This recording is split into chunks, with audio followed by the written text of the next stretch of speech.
함께 찬양해보도록 하겠습니다. 주 예수 사랑 기쁜 내 마음속에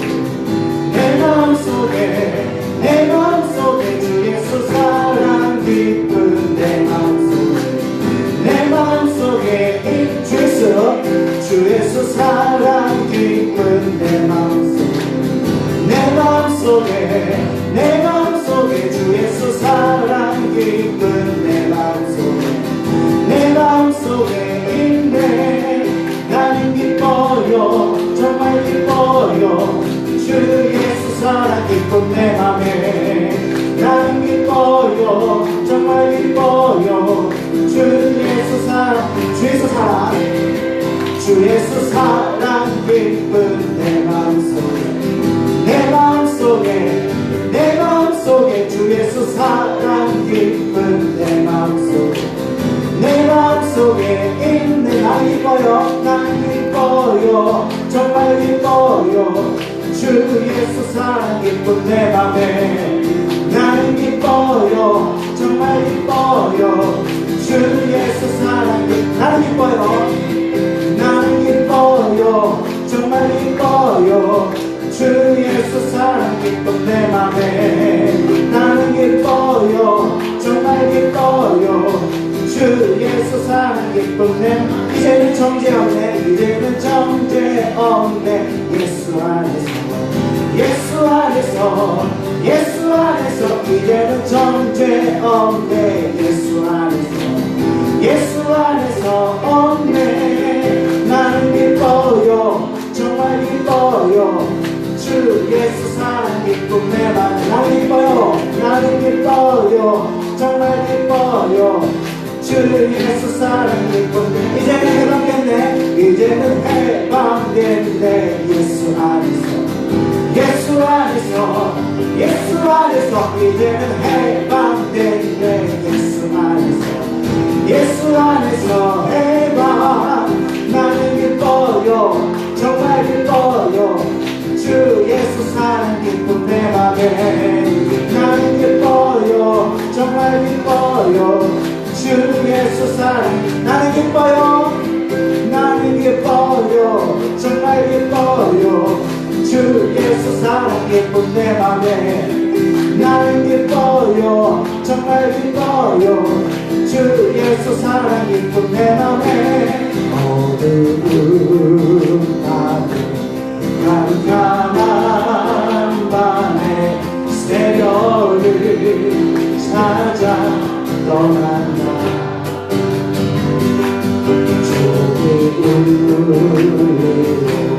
나를 불러도 내 은혜를 모두 다 잃었어. 우리가 처음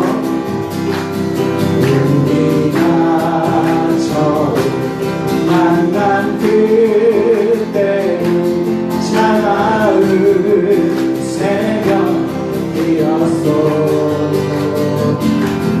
당신들 속에 영영 있음을 나는 느낄 수가 있었어. 오주여 당신께 감사하리라.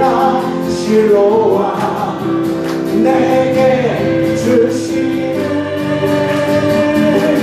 나에게 영원한 생명 속에서 떠나지 않게 다시 한번 찬양합시다.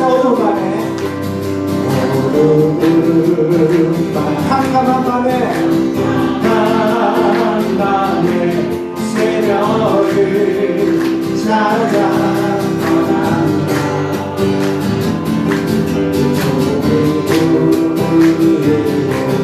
나를 울어도 내 은혜를 오직 다 잃었어. 우리가 처음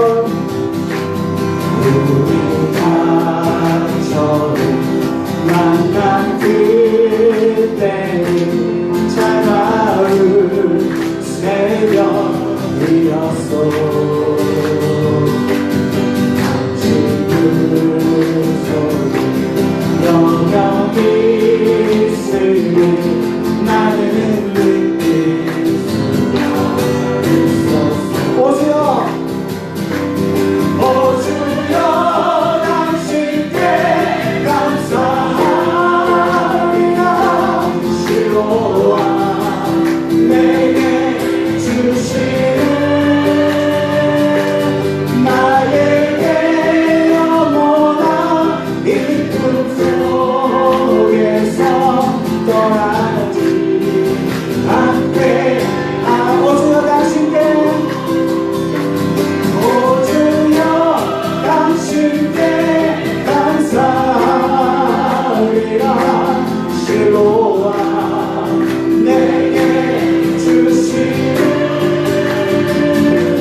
날 사랑하신 성경에서 날 사랑하신 날 사랑하신 날 사랑하신 날 사랑하신 성경 다시 한번 고백합시다. 날 사랑하신 날 사랑하신 날 사랑하신 성경에서 예수 사랑하시는 예수 사랑하시는 거룩하신 나일세 우리를 향하라 예수 원생양도 날 사랑하신 날 사랑하신 날 사랑하신 성경에서 날 사랑하신 날 사랑하신 날 사랑하신 성경 자 마지막으로 날 사랑하신 날 사랑하신 날 사랑하신 날 사랑하신 성경에서 우리 하나님께서 우리는 늘 사랑해 주심을 믿습니다. 우리 그 하나님의 사랑 믿으신 분 마음으로 다시 한번 고백합시다. 날 사랑하신 날 사랑하신 날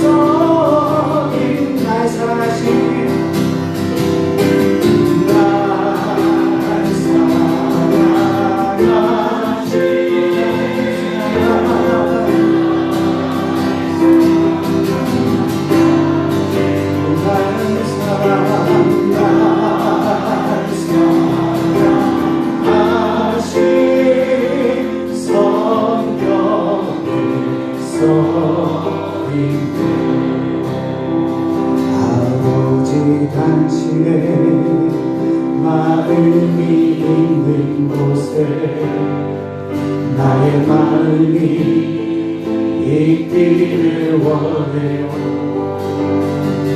아버지 당신의 눈물이 고인 곳에 나의 눈물이 고이길 원해요.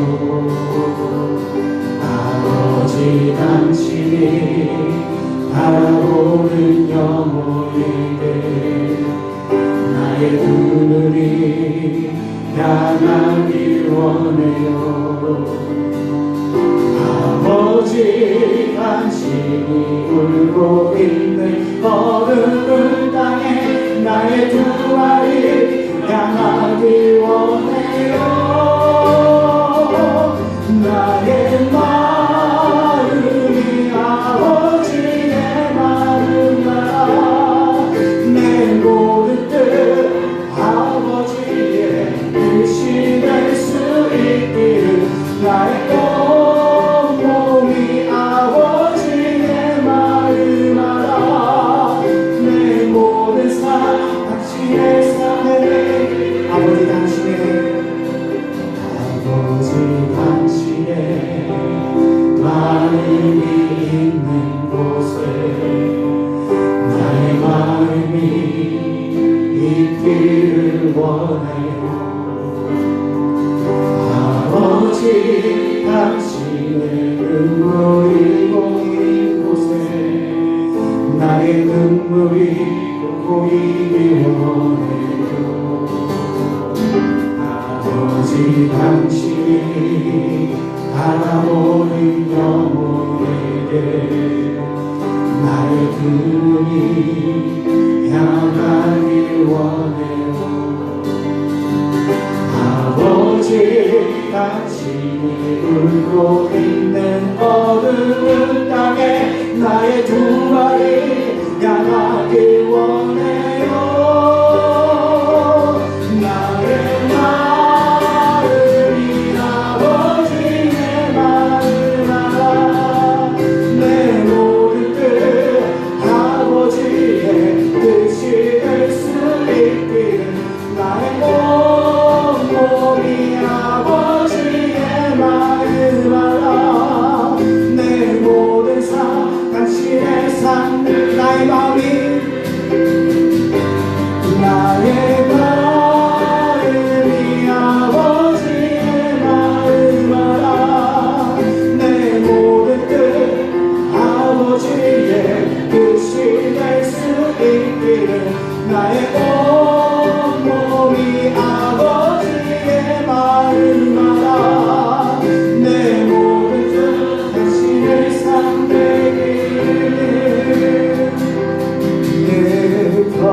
하나님께 기도하며 나아가려 합니다. 함께 기도하실 때 하나님 우리의 마음이 주님 앞에 있기에 우리의 영혼이 평안을 누린 줄 믿습니다. 오늘도 우리가 기도하는 순간 우리의 모든 영혼이 하늘에 불닭되게 하여 주시고 하나님 마음에 우리 가운데 선포되어지고 고백되어지게 하여 주시옵소서. 우리 목사님의 말씀을 통하여서 또 주님의 마음을 깊이 깨달아가는 그러한 저녁 될 수 있게 달라고 우리 시간 다 함께 기도하며 나아가려 합니다. 기도하시겠습니다. 저희 하나님 감사드립니다. 오늘 우리 함께 하시길 감사드립니다. 하나님 말씀을 의지하고 하나님 저에게 역사하시길 기대하며 주 앞에 나아갑니다. 나의 동안한 자를 꺾어주시옵시고 오늘도 주님께서 나의 하나님 되시고 나의 마음의 주인 되시고 고백하며 나갈 수 있게 해주소서. 나의 모든 죄의 짐들을 내려오게 해주시고 동안의 생각을 내려오게 해주시고 인간적인 모든 남자의 방패들로 만들어 주셔야 내려놓아 오직 주님이 나의 아버지의 주인 되시고 나의 삶의 아버지의 길 되시고 고백하며 나갈 수 있게 해주소서. 내가 주님 앞에 있어서 내 영혼의 평안함을 누리게 하여 주시고 내가 주님 안에 모든 일을 행함으로 형통의 축복을 누릴 수 있게 하여 주시옵소서. 오늘 주님의 함께 해주시옵소서.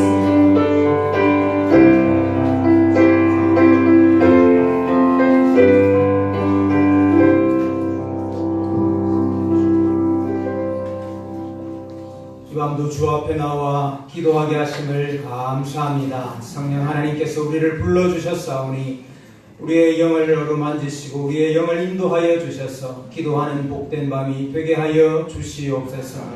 하늘의 문이 열리는 복된 밤이 될 줄로 믿습니다. 예수님의 이름으로 기도합니다. 아멘.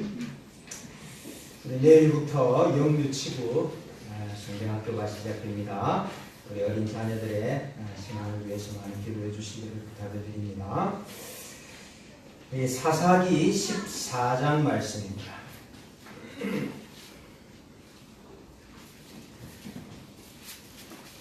사사기 13장 말씀입니다. 13장. 사사기 13장 1절부터 8절까지만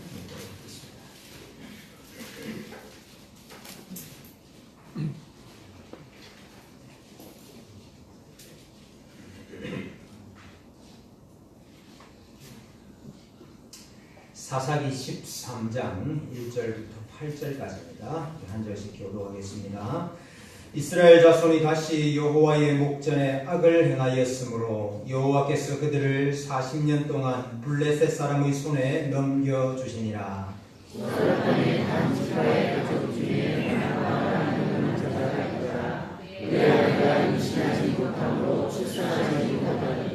여호와의 사자가 그 여인에게 나타나서 그에게 이르시되 보라 내가 본래 임신하지 못함으로 출산하지 못하였으나 이제 임신하여 아들을 낳으리니 그러므로는 상과 포도주와 독주를 마시면 알며 어떤 부정한 것도 먹지 말지니라. 보라 내가 임신하여 아들을 낳으리니 그의 머리 위에 삭도를 대지 말라. 이 아이는 태에서 나옴으로부터 하나님께 바쳐진 나실린이 됨이라.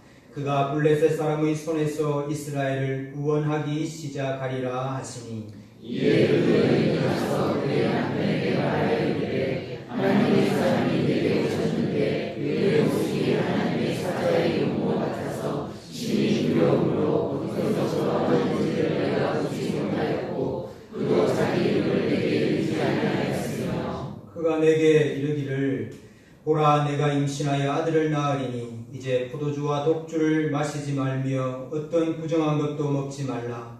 이 아이는 태에서부터 그가 죽는 날까지 하나님께 바쳐진 나실린이 됨이라 하더이다 하니라.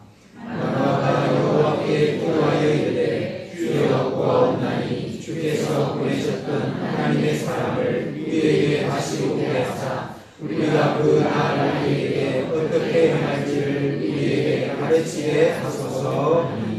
아멘. 오늘부터 시작해서 한 3번이 될지 4번이 될지 잘 모르겠습니다. 삼손 시리즈를 금요일 밤에 좀 하려고 합니다. 여러모로 우리가 새롭게 이해해야 될 인물 중에 한 명이 바로 삼손이 되겠습니다. 먼저 삼손이 사사지요. 여호수아 이후로부터 하나님께서 왕을 주시기 이전까지 그 기간에 자기 백성을 인도하시고 다스리시고 또 구원하셨던 그 일을 위해서 보내셨던 구원자를 사사라 우리가 그렇게 말을 합니다. 근데 이 삼손이 사사였다 하는 걸 잘 모르는 분들이 많아요. 예.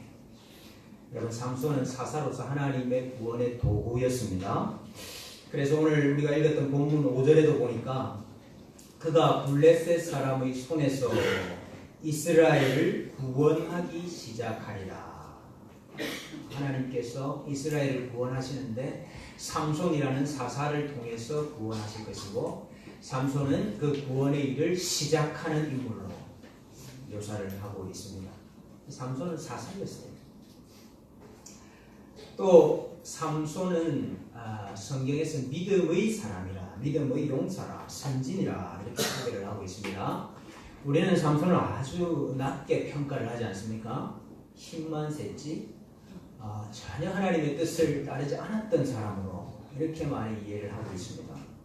더 심하게는 바람둥이다 이렇게 평가를 합니다. 그러나 성경은 삼손을 믿음의 사람이라고 평가를 하고 있습니다.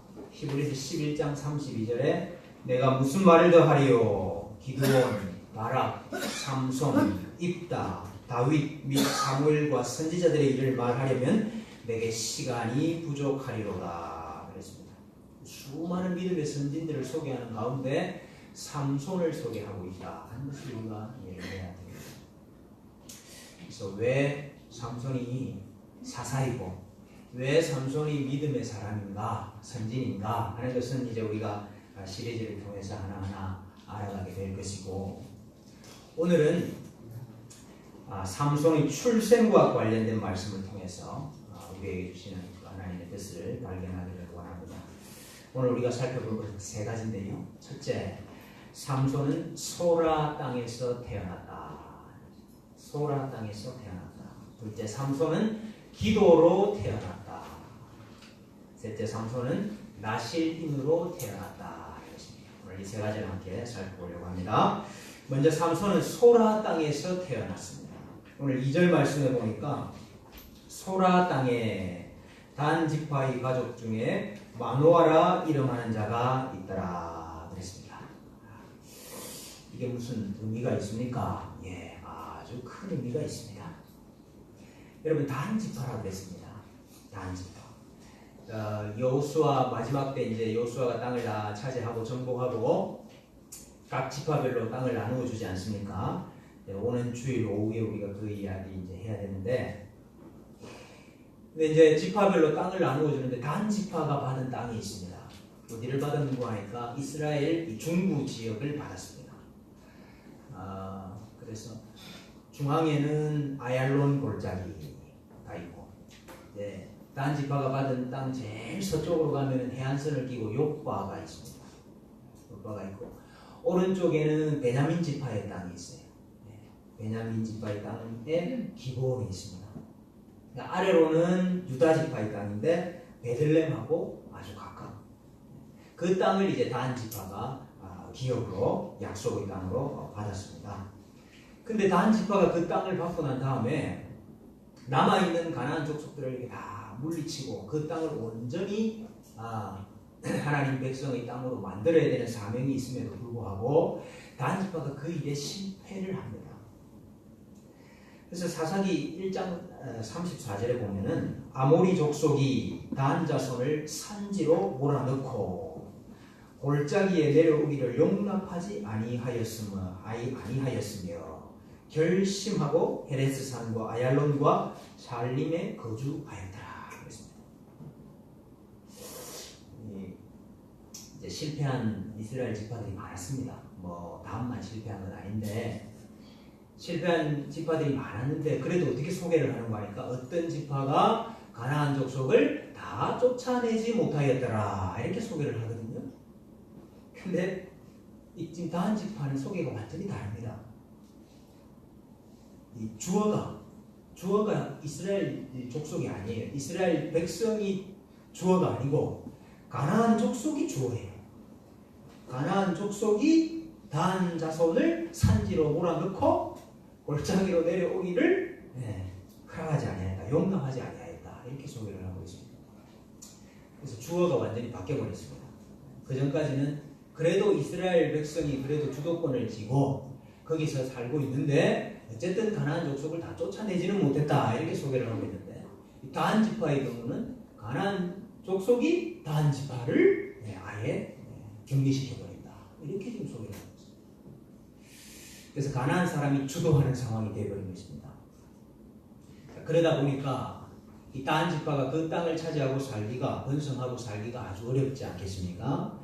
그래서 사사기 18장 이후에 보면은 이 다한 지파가 이주를 합니다. 어디로 이주를 하는 거 하니까 갈릴리 호수 위쪽에 보면은 북쪽으로 조금 더 가면 메롬 물가가 있습니다. 우리 저기 여호수아 할 때 했죠. 그 북이스라엘 연합군하고 여호수아의 군대하고 싸웠던 메롬 물가. 그 메롬 물가 바로 옆에 위에 라기스라 하는 도시가 있습니다. 그 라기스라는 도시로 다한 지파가 집단 이주를 해요. 1차로는 장정 600명이 이주를 했습니다. 그 이후에 얼마나 더 많은 이주를 했는지 알 수는 없지만 어쨌든 다한 지파가 이주를 했어요. 근데 그 시기가 사사시대 초반이었다 하는 것을 우리가 여러 경험한 상황으로 알 수가 있습니다. 그러니까 사사시대가 시작될 때 여호수아서가 끝나고 사사시대가 시작될 때의 단 지파는 이미 땅을 잃어버리고 저기 위에 북쪽으로 이주를 해버린 거죠. 그래서 이제 우리가 이스라엘의 경계를 이야기할 때 이스라엘 그 영토의 경계를 이야기할 때 제일 위에 북단을 어디서부터? 단에서부터 부엘세바까지 이렇게 말하잖아요. 근데 그 원래 단이 그 단이 아니에요. 원래 거기 단이 있어야 될 곳이 아니고 원래는 중부 지역에 있어야 되는데 이주를 하는 바람에 우리가 제일 북단을 단이라 이렇게 이야기를 하게 된 것입니다. 근데 이제 삼손 시대는 이 사사의 제일 마지막 시기거든요. 삼손의 아버지 마노아가 살았던 땅을 오늘 소라 땅이라고 소개를 하고 있습니다. 여러분 소라 땅은 어디에 있는 땅일까요? 소라 땅은 저기 저 라기스에 있는 그쪽에 있는 땅일까요? 아니면은 단 지파가 원래 받았던 그 땅에 있는 도시일까요? 단 지파가 원래 분배받았던 땅에 속한 도시가 소라입니다. 아주 큰 도시 두 개가 있는데 소라와 에스다올입니다. 그래서 오늘 우리 본문에도 보면은 13장 25절에 보세요. 소라와 에스다올 사이 마하네단에서 여호와의 영이 그를 움직이기 시작했다. 예. 근데 이 소라와 에스다올이라는 땅이 원래 단 지파가 분배받았던 땅입니다. 그럼 여러분 이게 무슨 말입니까? 단 지파가 가나안 족속들에게 땅을 다 빼앗기고, 야 이제는 도저히 못 살겠다 해서 법적으로 집단 이주를 다 한 상황에서도 지금 이 마노아 가족은 끝까지 약속으로 받은 땅을 떠나지 아니하고 그곳에서 살고 있었다 이 말입니다. 여러분 사사시대에도 신앙의 유산을 굳게 지켰던 집안이었다 이 말입니다. 여러분 이 당시에는 약속으로 받은 땅, 기업으로 받은 땅을 지키고 유지하고 그곳에서 사는 것이 여러분 이게 약속을 누리는 겁니다. 예? 여러분 지금은 우리가 주소 아무데나 옮겨도 되지요. 지금은 여러분 여기 저기 뭐 등촌에 사시다가 저 김포로 가셔도 돼요. 예?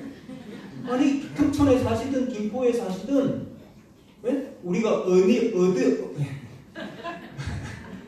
우리가 어디서 하나님의 약속을 누리며 사는 거죠? 예수 그리스도 안에서. 예. 그렇기 때문에 우리가 지금 우리 주소지가 지금 어디냐는 중요하잖아요. 그러나 여러분 지금 이 구약 시대에는 하나님의 약속의 땅으로 받은 그 땅에서 사는 게 약속을 누리는 거라고요. 그 여러분 지금 이 사사시대에 단 지파가 전부 다 땅을 옮겼는데도 불구하고 지금 이 마노아 가정은 하나님께서 주신 약속을 버릴 수가 없다. 그래서 지금 이 땅에 살고 있는 집안이라 이 말이에요. 우리 여호수아가 너네들은 너네들 섬길 신을 택하라. 나와 내 집은 여호와만을 섬기겠노라 그랬는데 참 그 여호수아의 유언을 몸소 지금 실천하고 있는 이 가정이 마노아의 가정이었다 하는 것을 우리가 알게 됩니다. 여러분 신앙의 유산과 전수가 있다 하는 것은 참 복입니다.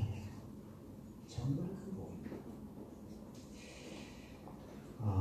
신앙의 선조와 또 신앙의 유산이 없는 가정들도 있죠. 여러분 그런 가정들은 내가 일대가 되시기를 바랍니다. 여러분 우리가 무슨 이 땅에 이 세상에 뭐 보적이 그리 중요합니까? 뭐 이 세상의 족보가 뭐 그리 중요합니까? 우리는 그거 중요하죠. 우리는 믿음의 족보가 중요하잖아요. 우리는 믿음의 족보. 여러분 내가 믿음의 선조가 있고 믿음의 유산이 있다. 그 얼마나 감사하고 얼마나 고마운 일인지 모르는데 만약에 그것이 없다고 한다면 내가 우리 가정이 믿음의 일대가 되시기를 간절히 바랍니다. 그래서 여러분 우리를 통해서 오늘 이 마노아의 가정처럼 이 악한 사사시대 가운데서도 신앙이 전수가 되고 하나님의 약속이 전수가 되는 이런 가정들이 다 되기를 소원합니다. 하나님께서 그 가운데서 주권적으로 삼손을 태어나게 하셨다 하는 것입니다. 둘째로 삼손은 마노아의 기도로 태어났습니다. 기도로 태어났습니다. 여러분 지금 마노아가 소라 땅에서 살았다 하는 것은 하나님이 주신 약속의 땅 기업을 붙들고 살았다 하는 것이었는데 그럼에도 불구하고 마노아 가정에 언약의 저주가 있었습니다. 그 언약의 저주가 뭐였습니까? 불임이었습니다. 생육하고 번성하라. 하나님과 교제하는 백성이 이 땅에 가득하여지는 것이 이것이 하나님께서 약속하신 거 아닙니까? 근데 그것을 가로막고 그것을 방해하고 하는 것이 불임 아닙니까? 여러분 창세기의 족장들의 아내들은 어떻게 그렇게 하나같이 다 불임이었어요? 여러분 창세기 족장들의 아내를 한번 보세요. 하나같이 다 불임이었어요. 신기하게도 성경에 나오는 평생을 나실인으로 살았던 사람이 세 사람 나옵니다. 한 사람이 삼손이고 한 사람이 사무엘이고 한 사람이 세례요한이에요. 근데 요 나실인 세 사람 전부 다 어머니가 다 불임이었어요. 네. 삼손 어머니도 불임이었고 사무엘 어머니 한나도 불임이었고 세례요한의 어머니도 불임이었고 나이가 많아가지고 도저히 아이를 낳지 못하는 상황이었고 그리고 사가랴가 도저히 믿지를 못했잖아요. 불임이라는 것이 구약시대 성경시대에 하나님의 약속에 반하는 언약적인 저주다.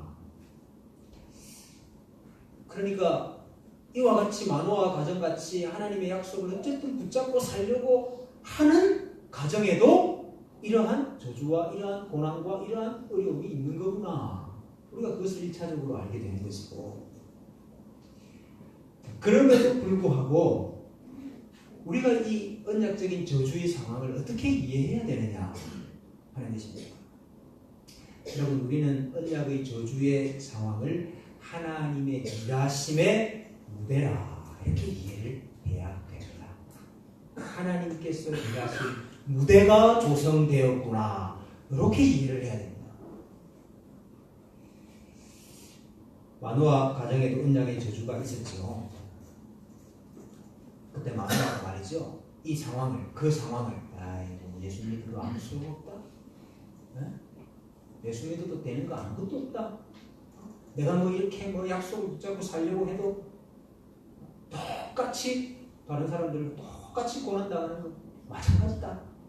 여러분 이렇게 이해하는 것이 아니고 여러분 하나님이 하시는 일이 뭡니까? 하나님이 하시는 주특기가 구원 아닙니까? 구원이라는 것은 구원이 되지 아니하는 상태에서 아니한 상황에서 하나님이 일하시는 게 그 구원이지요. 구원이 다 이루어진 상태에서 무슨 구원을 또 합니까? 그러니 여러분 지금 하나님의 구원이 이루어지지 아니하는 언약의 저주의 이 상태를 이제는 하나님이 잘하시는 그 구원이라는 일을 하실 때가 되구나. 지금 딱 하시면 되겠구나. 하나님의 일하실 무대가 조성되었구나. 이러한 관점으로 고난이라는 것을 보고 어려움이라는 것을 보고 환난이라는 것을 보게 된다 이 말이에요. 여러분 이 불임이라는 저주의 상황에서 하나님의 일하심이 시작되는 단초가 무엇이냐? 그게 기도입니다. 그게 기도입니다. 여러분 우리가 사사시대의 이스라엘 상황을 잘 알지 않습니까? 이스라엘 백성들의 여호와 앞에 악을 행하고 범죄합니다. 그러면 하나님께서 이것을 돌이키기 위해서 이방을 통해서 압제합니다. 괴롭게 하십니다. 때리십니다.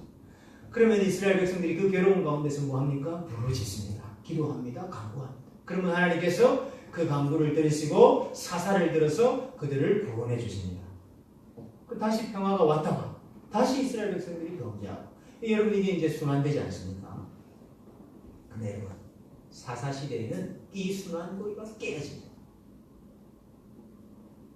악을 범해가지고 하나님께서 들어서 치신 민족이 어떤 민족이었습니까? 블레셋이었습니다. 블레셋을 들어서 압제를 가했습니다. 괴로움을 줬습니다.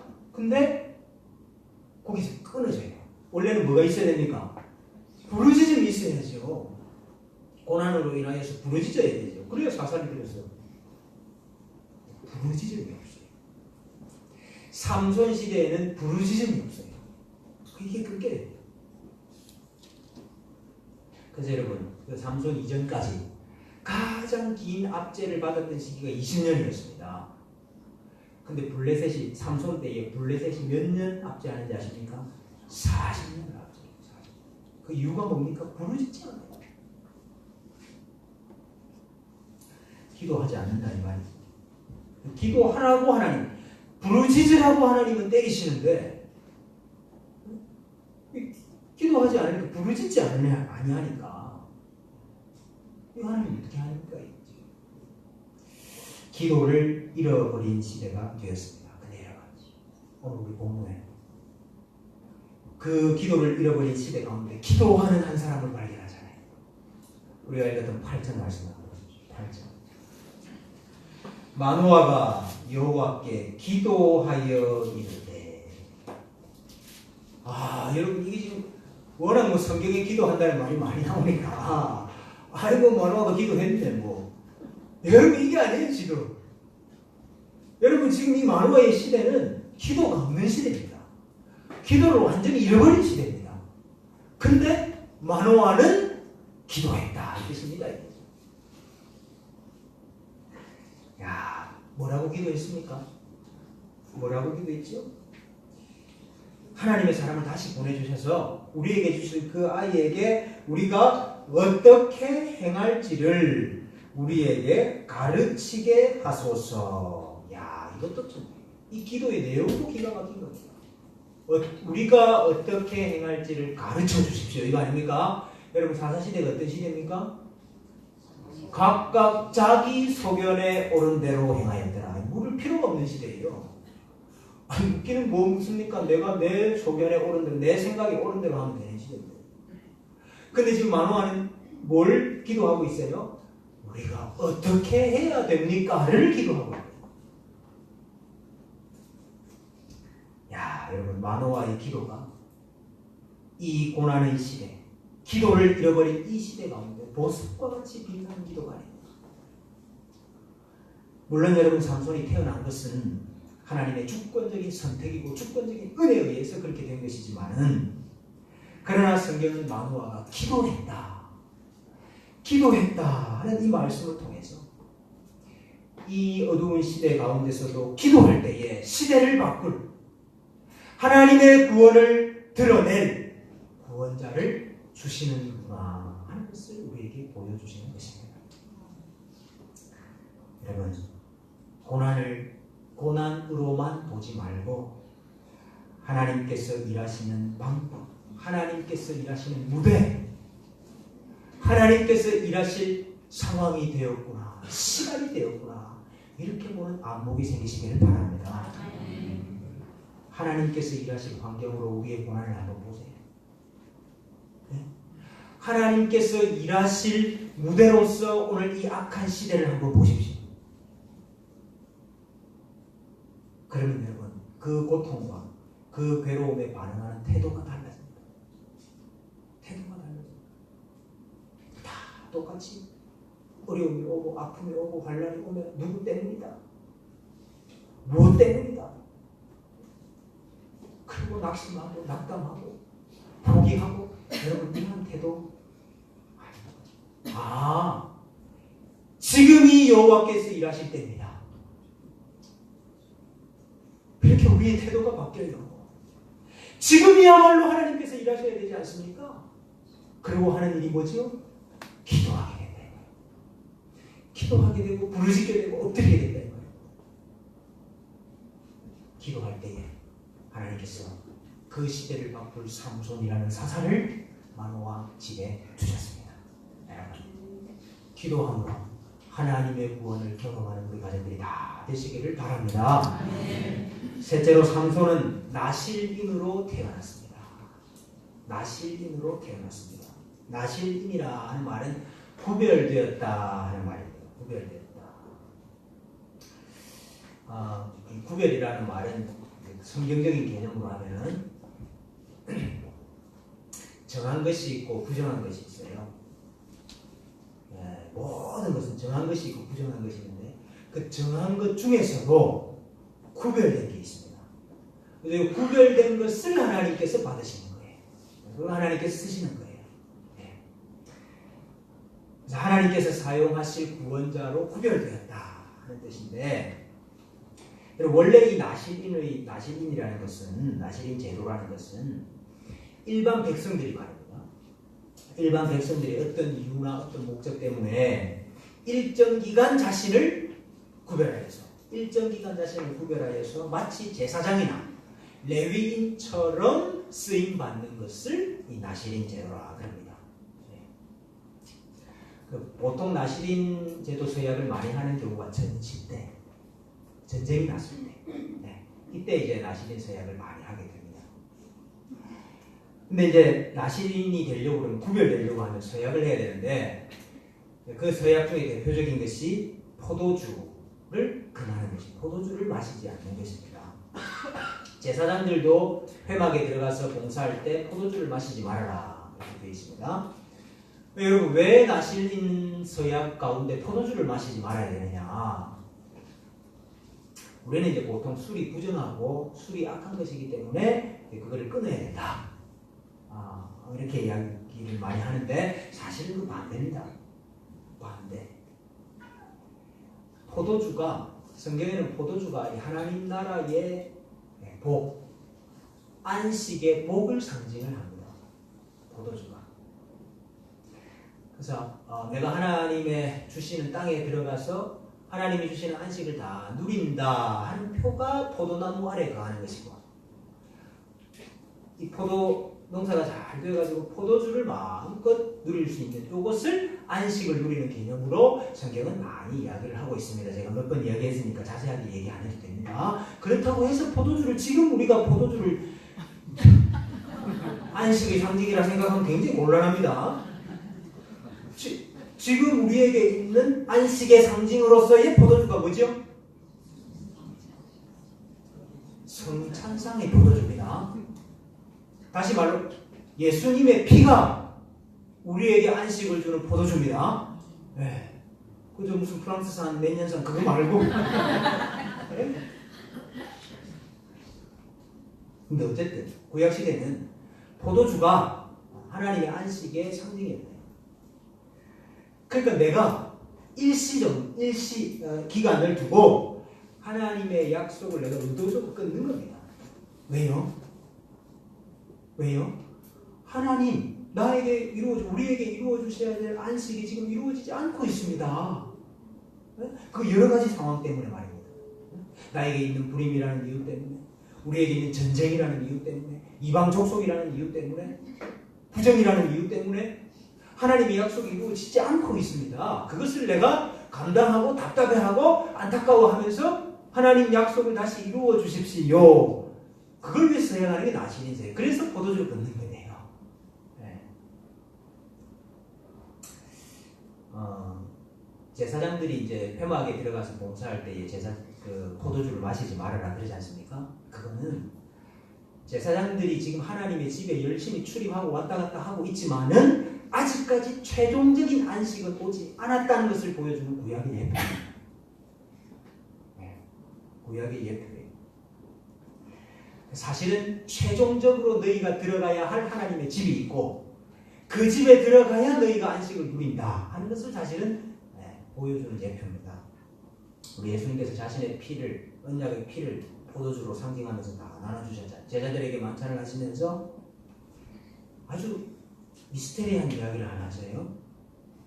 내가 하나님의 나라에서 새 것으로 마시기 전까지 다시 포도나무에서 난 것을 마시지 아니하리라 이렇게 이야기를 하시잖아요. 여러분 이게 무슨 말입니까? 여러분 이게 일종의 나시린 제약이에요. 네. 하나님의 나라가 완성될 때에 온전하게 마실 포도주가 있다. 네. 그래서 그것을 마시기 전까지는 내가 더 이상 포도주를 마시지 않겠다.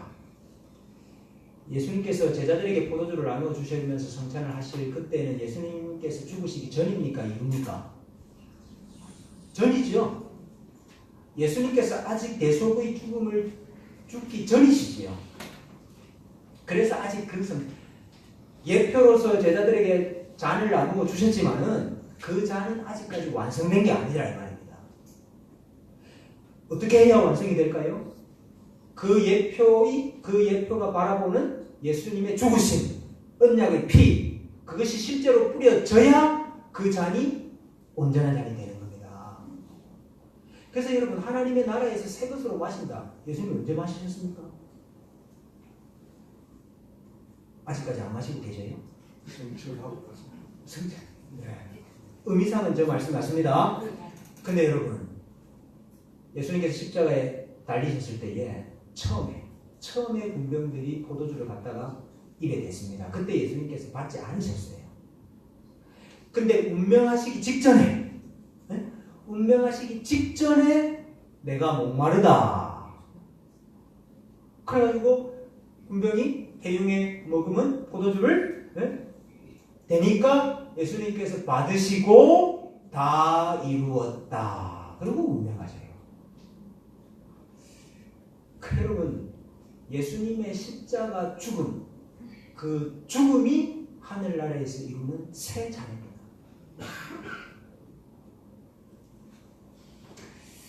그러니까 제자들에게 나눠주셨던 그 예수님의 피를 상징하는 그 성찬, 그 포도주는 실제로 예수님께서 십자가 위에서 그 피를 쏟으셨을 때 완성이 됐다 이 말입니다. 그러니까 우리가 지금 우리 교회에서 이 성찬을 나누지 않습니까? 예수 그리스도의 피에 참여하지 않습니까? 이게 여러분 하나님의 나라가 완성이 된 것입니다. 물론 우리가 최종적으로 들어갈 하나님의 나라가 있지요. 이것도 없다고 말하면 안 되고 있지만은 오늘 교회가 이 땅에서 완성된 하나님의 나라 이렇게 이야기를 합니다. 뭐 하다가 이게 저거 성찬? 너무 많이 나갔습니다. 네, 아무튼 나시린의 소약 가운데 포도주를 금하는 게 있다. 일정 기간. 그러나 그것은 포도주가 악해서가 아니고 하나님 나에게 약속의 언약의 약속의 안식을 이루어 주십시오 하는 의미였습니다. 일시적으로 줍니다. 삭도를 대지 말아라. 여러분 우리 몸에 있는 모든 털은 우리 자신을 상징합니다. 성경적인 개념으로 그렇습니다. 머리털도 그 사람 자신을 상징해요. 그래서 머리털이 길다 이런 것이 뭘 상징한다고 그랬습니까? 그게 영화다. 그 사람의 영화고 그 사람의 능력이고 장수고 그게 머리털이거든요. 그래서 이 머리털을 손대지 않는다. 이것은 내 자신을 온전히 하나님께 다 바친다. 드린다. 구별한다. 그런 뜻이죠. 어쨌든 지금 하나님은 사사삼손을 구별된 자로 태어나게 하셨다 하는 것입니다. 왜 그렇습니까? 지금 이스라엘이 구별된 자로 살지 못하고 있기 때문입니다. 여러분 왜 부르짖지 않습니까? 왜 하나님께서 이방의 압제를 들어가지고 자기 백성을 때리시는데도 불구하고 왜 부르짖지 않을까요? 동화되어 버렸기 때문에 블레셋 백성과 똑같아져 버렸기 때문에 그렇습니다. 그 여러분 나중에 이스라엘 백성이 삼손을 블레셋에게 갖다 바치는 그러면서 왜 삼손 너가 이 평화의 시대를 깨느냐 그런 이야기를 합니다. 그러니까 이스라엘 백성은 하나님의 백성으로 이방이라는 그 체계 안에 들어가면은 그 체제가 우리와 너무나 다르기 때문에 그것 때문에 아프고 그것 때문에 괴롭고 그래서 하나님께 부르짖어야 되는 것이 그게 마땅한 것인데 이방의 압제 가운데서도 너무나도 그것이 편한 거예요.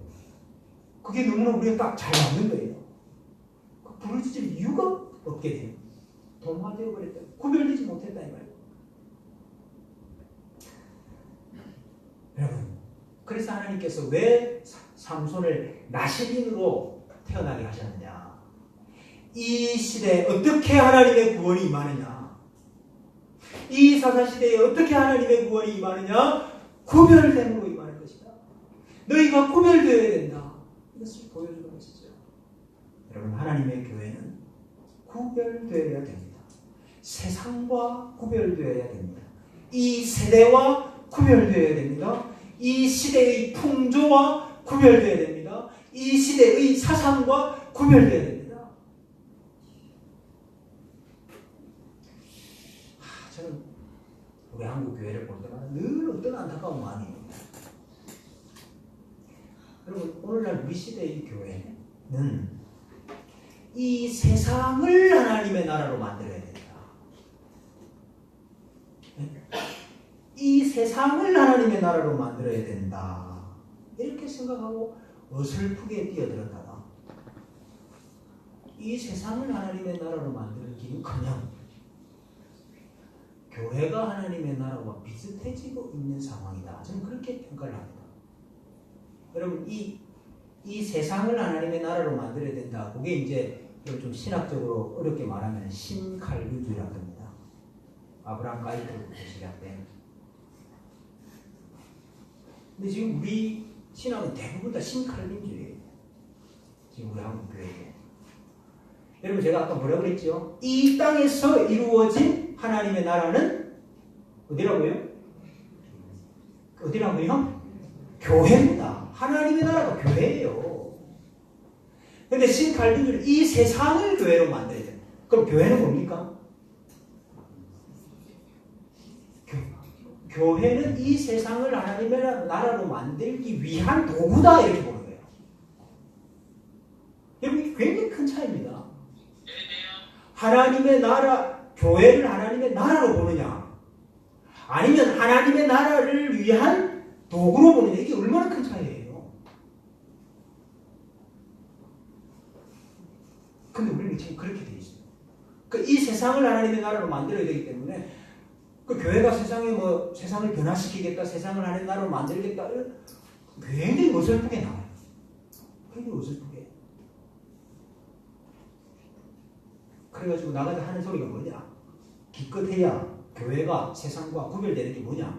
교회가 세상과 뭐가 다르냐? 그 기준을 기껏해야 도덕적인 가치 기준 정도로 지금 다 보고 있다 이 말입니다. 세상이 다 거짓말하는데 왜 교회가 거짓말하냐? 그러면 안 되지. 거짓말하면 안 되지요. 근데 거짓말 안 한다고 구원받습니까? 예? 지금 세상과 교회의 차이를 뭐로 보느냐 이 말입니다. 도덕적인 기준 갖고 보잖아요. 지금 다 평가를.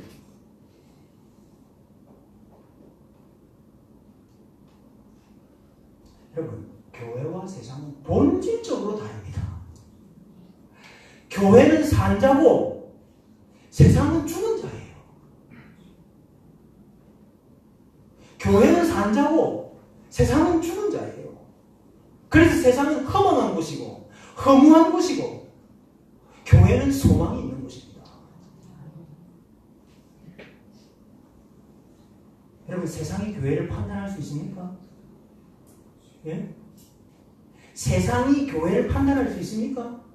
어떻게 죽은 자가 산 자를 판단해요? 말도 안 되는 말이죠. 세상이 교회를 판단할 수가 없어요. 그래서 소송하지 말라는 겁니다.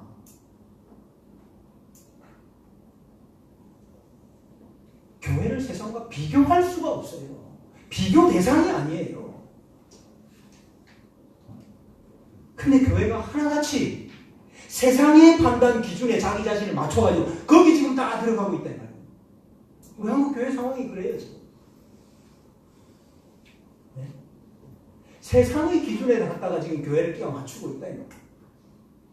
이게 도대체 무슨 일입니까? 여러분, 우리 시대 우리 교회도 구별되어야 구원받습니다.